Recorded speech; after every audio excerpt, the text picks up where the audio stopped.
दिव्यांग अपंगाला दिव्यांग म्हटलं, पण दिव्यांगाला काहीच दिलं नाही. मग दिव्यांग म्हणून काय फायदा? नाव हनुमान ठेवलं आणि ते 30 किलोचंच आहे. काय अर्थ आहे त्याला? 30 किलोच्या पोट्ट्याचं नाव जेव्हा हनुमान ठेवतोय माणूस, तर ते थोडंसं विटंबन होतंय. मामासारखे वागा. 7,000ची शिफारस केली सोयाबीनची आणि केंद्र सरकारनं 5,000 जाहीर करतं. 2,000 रुपये कमी भाव दिले.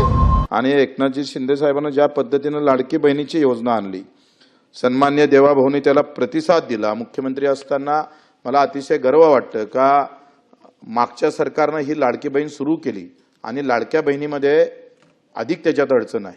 आता लाडक्या बहिणी सगळ्यासारख्या आहे का? नाही आहे. मग त्याच्यात अनाथ लाडक्या बहिणीला वेगळा पगार नाही दिला पाहिजे का? एकल लाडक्या बहिणी आहे त्याच्यासाठी वेगळ्या पगाराची व्यवस्था केली पाहिजे.